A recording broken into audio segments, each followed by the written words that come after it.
En entrevista con Radio Educación, el periodista Pedro García Otero, director de Noticiero Digital, analiza las elecciones presidenciales en Venezuela, los cuestionamientos de la comunidad internacional a estos comicios y las perspectivas para el país ante una eventual reelección de Nicolás Maduro.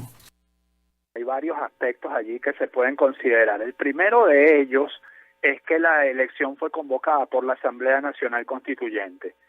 La Asamblea Nacional Constituyente es un organismo que se eligió ilegalmente porque además de que se le dieron funciones que no tiene, en un primer momento también se eligió sin una consulta previa a los ciudadanos. La Constitución establece que si tú la quieres cambiar, tú tienes que preguntar primero a la gente si quiere cambiarla. Luego, si la gente acepta esto en un referendo aprobatorio, entra a la Asamblea Nacional Constituyente a actuar. Bueno, Maduro, sabiendo que iba a perder esa elección, sencillamente dijo que, y con el Tribunal Supremo de Justicia, que él es leal, dijo que no hacía falta ese referendo previo, a pesar de que está prácticamente taxativo en la Constitución. Luego ha habido un proceso de rebanado de todos los aspirantes que podrían hacerle sombra. Es decir, unos los ha inhabilitado, otros administrativamente sin tribunales, otros como a Leopoldo López los ha metido presos y otros los ha mandado en el exilio. Prácticamente toda la dirigencia opositora en este momento está en el exilio, o presa o inhabilitada. Entonces Maduro elige también contra quién va a competir. Y en último lugar, Maduro elige las circunstancias de la elección. Maduro adelanta la elección a abril primero y luego a mayo, porque si la hace en septiembre no gana ni siquiera corriendo solo. La fecha de las elecciones es en diciembre. O sea, en Venezuela, por tradición, las elecciones se realizan en diciembre. Y la Constitución dice que el presidente tomará posesión 6 años después de haber tomado el último mandatario. Es decir, eso es en enero de 2019. ¿Por qué Maduro hace una elección en mayo? Sencillamente para no permitirle a la oposición organizarse y elegir un candidato que sea representativo de toda la oposición. Entonces, en la oposición, digamos, formal, bueno, eso por no contarte que, por ejemplo, la tarjeta de la Mesa de la Unidad Democrática, que es la tarjeta más votada en la historia de Venezuela, ha sido ilegalizada, que Voluntad Popular y Primero Justicia, los 2 partidos más populares de la oposición, y Acción Democrática, los 3 partidos más populares de la oposición, han sido ilegalizados, por lo cual tampoco pueden presentar sus tarjetas. En general, Maduro se ha armado unas elecciones a su medida, pero aún así corre el riesgo de perderlas, y mañana podría perderlas si la gente sale a votar, cosa que está muy difícil porque la intención de voto duro está en alrededor de 30%. Esto sería un mínimo histórico para las elecciones venezolanas, donde en promedio para las presidenciales la abstención es de 35%, es decir, el promedio de participación es de 65%. Y yo creo que eso te da, pues digamos, a grandes rasgos una muestra de por qué la comunidad internacional y la oposición venezolana y buena parte de los venezolanos consideramos que esta elección es ilegal. Pedro, con todo lo que nos dices, ¿por qué el dilema en Venezuela sigue siendo votar o no votar? Oye, yo creo porque los venezolanos no tenemos otra manera de sacudirnos estos tipos, y me vas a perdonar la expresión tan soez, porque aquí de lo que se trata es de sacudirnos a estos tipos de encima, sino votando. El año pasado lo intentamos con una lucha gallardísima, bizarra de los estudiantes, de la gente en la calle, y no lo logramos. Este es un gobierno que ha demostrado que está dispuesto a matar. O sea, este gobierno es como, ahora lo estamos viendo en el de Nicaragua, este es como el de Nicaragua pero con esteroides. O sea, esta gente ha dejado muy claro, y lo han dicho hace 2 meses, justamente la presidenta de la Asamblea Nacional Constituyente dijo, aquí nosotros nunca vamos a entregar el poder político, y después de las elecciones vamos por el poder económico, dice, como si no lo tuvieran, porque ya tienen todo controlado ellos a través de sus mafias, mientras todo el pueblo venezolano está empobrecido. Pero para el venezolano promedio, la única solución al alcance de su mano es votar.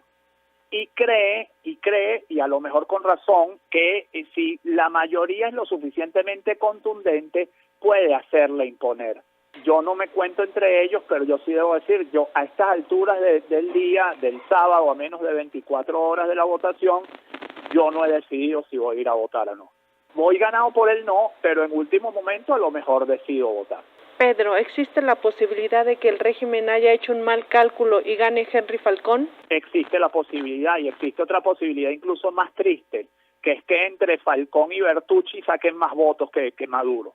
Maduro es un candidato muy malo. Los intentos de Maduro por hacerse popular, a pesar de toda la maquinaria de propaganda que tiene, son unos intentos patéticos. Uno ve la publicidad de Nicolás Maduro, la propaganda de Nicolás Maduro, y dice, este hombre no tiene ángel, este hombre no tiene nada, es un candidato pésimo. Pero bueno, tiene todo el poder del Estado de su lado.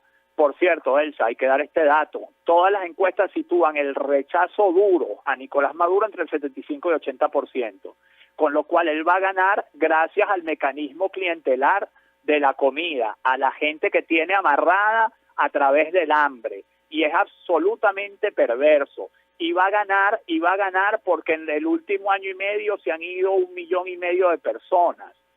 Y porque hay 4 millones de venezolanos en el exterior que no pueden votar. Todas esas cifras inclinarían la balanza a favor de cualquier candidato. Bueno, usted pone un recogelatas mañana a pelear contra Maduro, y si la elección es limpia, gana el recogelatas. Y con el perdón de los recogelatas, porque es bastante más digno en la vida ser recogelatas que ser Nicolás Maduro. Pero bueno, la situación es esa. Pero claro, las elecciones no son limpias. Pedro, la comunidad internacional ha dicho que no reconocerá estas elecciones, pero ¿prevés que sea lo mismo si gana Falcón, quien ha estado reuniéndose con embajadores en las últimas semanas? Si no las reconoce, no las reconoce para ninguno. Eso es lo que uno sospecha. Por ejemplo, la posición de la Unión Europea es esa, no la vamos a reconocer para nadie. Ahora, Falcón está muy convencido de que si él gana, y le permiten cobrar el triunfo, porque ese es otro tema, ¿no? Él puede ganar, la otra cosa es que le permitan cobrar el triunfo. Si él gana y cobra el triunfo, que la comunidad internacional lo va a reconocer. Ojalá sea así. Yo creo mucho más en la posición del Frente Amplio, de la Mesa de la Unidad Democrática, que dice, bueno, a partir de estas elecciones, que son una farsa, hay tiempo para organizar unas elecciones sin inhabilitados y sin presos políticos. Si la presión internacional hace efecto y Nicolás Maduro sale del poder, porque Nicolás Maduro no es más que la cara de un sistema de dominación. Si este sistema de dominación sale del poder y permite unas elecciones limpias, transparentes, supervisadas por la comunidad internacional, antes de diciembre hay la posibilidad de una solución pacífica en Venezuela. Pedro, hay quienes cuestionan que Falcón sea un candidato de oposición. Sin embargo, un triunfo de Falcón no le daría un barniz de legitimidad a este régimen. Lo que pasa es que yo no sé cómo haría Henry Falcón para triunfar y luego de triunfar contener lo que está en la calle. O sea, porque vamos a ver, Nicolás Maduro es tremendamente impopular, su régimen es tremendamente impopular. La gente que está alrededor de él es gente sancionada, cuestionada, violadora de derechos humanos, con vínculos con el narcotráfico, con vínculos con organizaciones terroristas como la FARC o Hezbollah. ¿Cómo contienes tú los demonios si Henry Falcón gana? O sea, ¿cómo puede hacer Henry Falcón para sostener el status quo aún queriéndolo? Yo lo veo muy complicado, Es más, te lo digo, Elsa, para mí eso es un supuesto negado. Estos tipos no van a entregar el poder. La única manera que ellos entreguen el poder es que sientan presión interna e internacional suficiente como para entender que les vale más negociar y salvar el pellejo que arriesgarse a un destino realmente nefasto. En este sentido, ¿cuáles serían las consecuencias inmediatas de una reelección de Nicolás Maduro? Oye, yo creo que serían unas consecuencias muy negativas, vendrían más sanciones, vendría mayor aislamiento internacional, vendría una diáspora de venezolanos muchísimo más grande de la que ya hay, y vendría una crisis para los que quedemos aquí, muchísimo más fuerte de la que ya tenemos. O sea, yo no veo cómo las elecciones pueden sostener a Nicolás Maduro. O sea, Este es el tipo de cosas que hacen los gobiernos cuando están a meses de caerse. O sea, esto es el equivalente de la invasión de las Malvinas de los militares de Argentina. Es un remedio temporal. Eso sí, a Maduro le da mucha licencia internamente para reprimir. Y él ya lo ha anunciado, que después de esto viene una gran represión. Viene una nueva ola seguramente de ataques a la libertad de expresión, viene una nueva ola de ataques hasta descabezar completamente a la oposición. Él tratará de hacer entender que Henry Falcón y estos 3 partidos de jubilados que lo apoyan, porque son partidos de jubilados de la política desde hace 20, 25 años, son la nueva oposición, y tratará de canalizar ahí eso en una oposición leal. Incluso se habla de que los va a invitar a formar gobierno para que sean cogobierno, y les podría de alguna manera tratar de cargar el costo del durísimo ajuste económico que tiene que venir aquí de todas maneras, sea capitalista o sea de otro tipo. Entonces yo no veo perspectivas muy positivas. A 2 meses, 3 meses estamos otra vez en lo mismo. O sea, las protestas aquí son cotidianas, la gente está muriendo literalmente, Elsa, de hambre, literalmente está muriendo de falta de una medicina. O sea, este es una de las peores catástrofes humanitarias de los últimos 50 años, y la comunidad internacional tiene que tenerlo claro.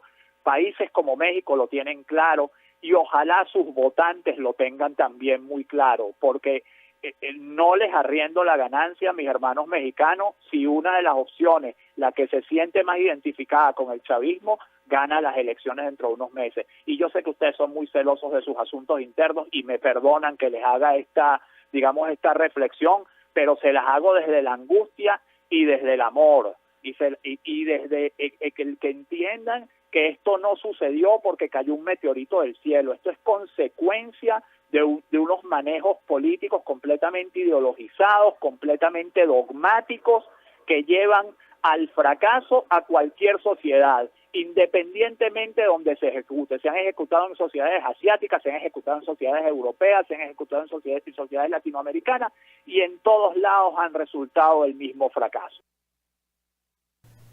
Escuchábamos al periodista venezolano Pedro García Otero en entrevista con nuestra compañera Elsa Cruz. García Otero es director del portal Noticiero Digital, editor en el diario El Universal y conductor del noticiario Titulares de la Mañana en Radio Caracas Radio.